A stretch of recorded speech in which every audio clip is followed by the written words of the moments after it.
भले दीपक ना जलाओ पर शाम को दीपक जलाना अनिवार्य होता है।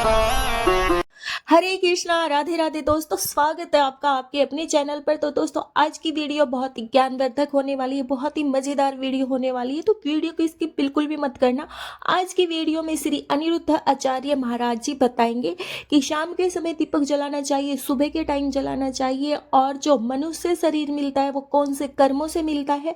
तो और भी बहुत सारी ज्ञानवर्धक बातें आपको वीडियो में मिलने वाली है, तो वीडियो को बिल्कुल भी स्किप मत करना। और अगर आपको वीडियो अच्छी लगे तो वीडियो को लाइक और शेयर करना बिल्कुल भी मत भूलना, और चैनल को सब्सक्राइब करके बेल आइकन ऑल पे प्रेस कर लेना ताकि हमारी आने वाली नेक्स्ट वीडियो की नोटिफिकेशन आप तक पहुंच सके। तो चलिए दोस्तों, शुरू करते हैं। दोस्तों, इस वीडियो में श्री अनिरुद्ध आचार्य जी महाराज जी ने बताया कि आप भले ही दीपक ना जलाओ पर शाम के समय दीपक जलाना अनिवार्य होता है। तो कम से कम आपका सुबह लड़प्पन जवानी बीत गई, बुढ़ापा की शाम आ गई, अब तो भक्ति और प्रेम का दिया जला लो। अब नहीं तो फिर कब जलाओगे? सीधी रात को, मतलब मौत आएगी तब। इसलिए अभी भी समय है मेरी माँ, सबसे मन हटाओ और भक्ति में मन लगाओ। भैया जी, काम सब करो, हम यह नहीं कहते कि काम छोड़ दो, काम पूरा करो। खेती बाड़ी, बिजनेस, व्यापार, खूब पैसा कमाओ, पर काम करते समय मन को सदा भगवान के चरणों में लगाओ, इसी से कल्याण होगा। मनुष्य का शरीर बड़े ही भाग्य से मिलता है, तो खाने पीने, सोने और बच्चा पैदा करने के लिए नहीं आए हैं, आत्म कल्याण करने आए हैं। इसलिए अभी से भगवान का चिंतन, काम करते रहो। भगवान से प्रार्थना कीजिए कि हे नाथ, हम आपके चरणों की शरण ग्रहण कर रहे हैं, हमें स्वीकार करना। हम आपके साथ हैं, आप हमारे हैं। हे नाथ, मैं आपको कभी भूलूं नहीं। हे श्रीमन नारायण, हे गोविंद, हे जगत के पालनहार राघव, मैं आपको कभी भूलूं नहीं, ऐसा भगवान से रोज कहना चाहिए। नाथ, मैं आपका हूँ, मैं आपकी शरण में हूँ, मुझे स्वीकार कीजिए। मैं बड़ा पापी हूँ, कामी हूँ, क्रोधी हूँ, लोभी हूँ, अहंकारी हूँ। 1 करोड़ बुराइयां हैं मुझ में। अच्छा बताइए, सबसे बुरा कौन है, हमारा पड़ोसी या हम? श्री अनिरुद्ध आचार्य जी ने सभी से पूछा, सबसे बुरा कौन है? आपकी पड़ोसन बुरी है या फिर आप बुरे हो? लेकिन आप अपने आप को बुरा ना मान के पड़ोसन को बुरा मानते हो। बुरा जो देखन मैं चला, बुरा न मिलिया कोई, जो दिल खोजा आप में, हमसे बुरा न कोई।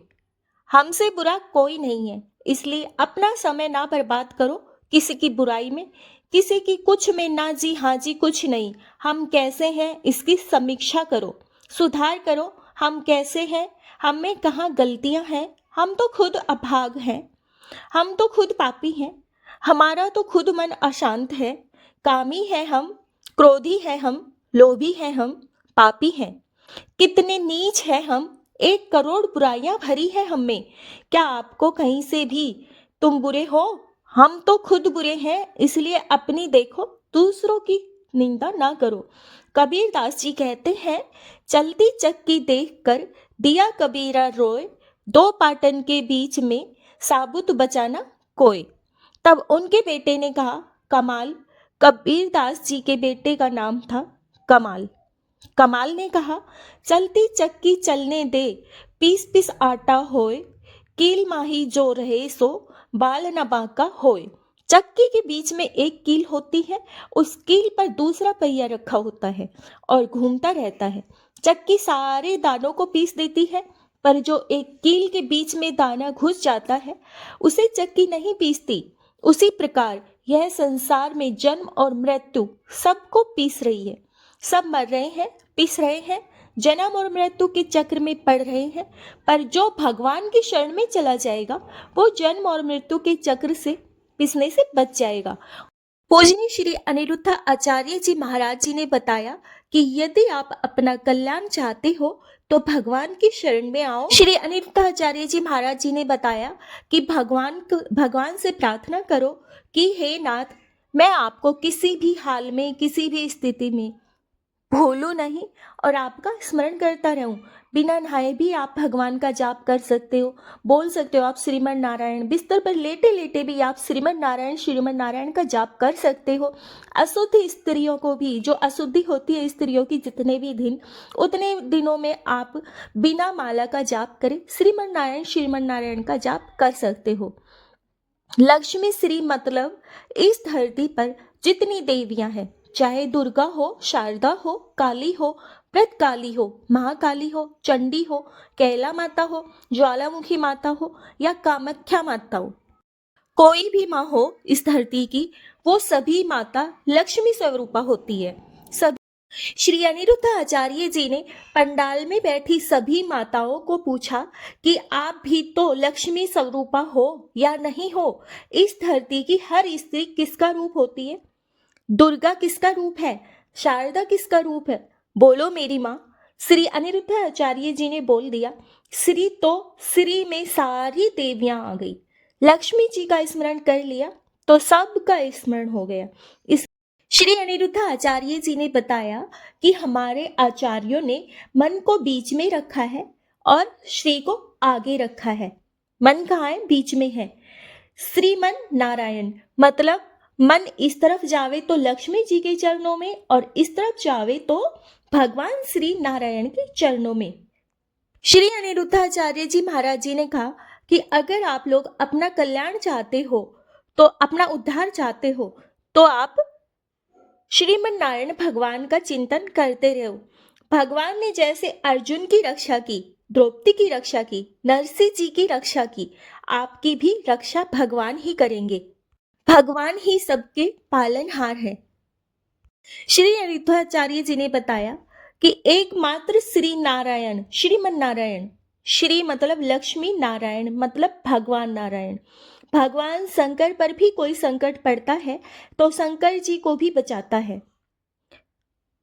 श्री अनिरुद्धाचार्य जी ने बताया कि भस्मासुर ने शंकर जी का पीछा किया। शंकर जी पर संकट आया। एक बार भस्मासुर नाम के दैत्य ने शंकर जी से वरदान मांगा कि हम जिसके सिर पर हाथ रख दे वह भस्म हो जाए। तो भस्मासुर शंकर जी के ऊपर हाथ रखने चला। अब शंकर जी भागे और भाग भाग कर किसके पास गए? भगवान श्री नारायण जी के पास गए। तब भगवान श्री नारायण ने मोहिनी का अवतार लिया और भस्मासुर से उनकी रक्षा की। तो अंत में भगवान शंकर पर संकट पड़ता है तो रक्षा कौन करता है? श्रीमन नारायण। श्री अनिरुद्धाचार्य जी महाराज जी ने बताया कि एक बार ब्रह्मा जी पर संकट पड़ा। ब्रह्मा जी के वेद चुराकर एक दैत्य ले गया। तब भगवान ने ब्रह्मा जी की रक्षा की। भगवान श्रीमन नारायण ही ब्रह्मा जी पर, शंकर जी पर, इंद्र पर जब जब संकट आया तब तब भगवान ने, अंत में सबके रक्षक भगवान श्रीमन नारायण है। इसलिए श्रीमन नारायण वही श्रीमन नारायण राम है, वही श्रीमन नारायण कृष्ण है, वही श्रीमन नारायण जगन्नाथ जी है। बताइए जगन्नाथ जी और बद्रीनाथ जी में बड़े कौन है? श्री अनिरुद्धाचार्य जी ने दोनों में से पूछा कि इन दोनों में से बड़े कौन है? श्री अनिरुद्धाचार्य जी महाराज जी ने बताया कि दोनों एक है। इनमें से कोई वही भगवान श्रीमन नारायण राम है, वही श्री कृष्ण है, वही जगन्नाथ जी है, वही बद्रीनाथ जी है, वही द्वारकाधीश जी है, वही विठुलनाथ जी है, सांवरिया सेठ जी वही है। श्री अनिरुद्धाचार्य जी महाराज जी ने बताया कि इनमें कोई रत्ती भर भी भेदभाव नहीं है, सब एक ही है। और श्री अनिरुद्धाचार्य जी महाराज जी ने यह भी बताया कि आज से क्या जपेंगे? जय श्रीमन नारायण, जय श्रीमन नारायण, जय श्रीमन नारायण। श्रीमन नारायण का जाप करने को बोला। श्री अनिरुद्धाचार्य जी महाराज जी ने बताया कि जय श्रीमन नारायण राधे राधे बोलो, कृष्ण कृष्ण बोलो, राम राम बोलो, सब एक ही बात है। कोई सीताराम कहे और कोई श्रीमन नारायण कहे, दोनों एक ही बात है। कोई श्री कृष्ण कहे और कोई श्रीमन नारायण कहे, दोनों एक ही बात है। तो श्री अनिरुद्धाचार्य जी ने पंडाल में बैठे सभी लोगों से पूछा कि आज से आप लोग क्या जपेंगे? झाड़ू पोछा करते हुए, बर्तन धुलते हुए, बच्चों के टिफिन बनाते हुए, अशुद्धि के दिनों में स्नान करते हुए कोई भी काम करना है। माला लेकर बैठना ही भक्ति नहीं है। काम ना छूटे, जिम्मेदारियां सास के पांव दबाते जाओ और श्रीमन नारायण का स्मरण करते जाओ। पति के चरण दबाते जाओ और भाव यह बनाओ कि जैसे लक्ष्मी जी अपने नारायण के पांव दबा रही है, उसी तरह हम अपने नारायण के चरण दबा रहे हैं। पति के पांव दबाव पर भाव यही रखो कि भगवान के पांव दबा रहे हैं। सास के पांव दबाइए पर भाव यह रखिए कि हम भगवान के चरण दबा रहे हैं। यही भक्ति है। आप लोग 2 घंटे माला जपे, इसका नाम भक्ति है। पर केवल यह भक्ति है ऐसा नहीं। हम यह नहीं कहते कि तुम बैठ के माला जपो। श्री अनिरुद्धाचार्य जी महाराज जी ने बताया कि आप काम करते हुए भी भगवान श्रीमन नारायण का नाम जपो।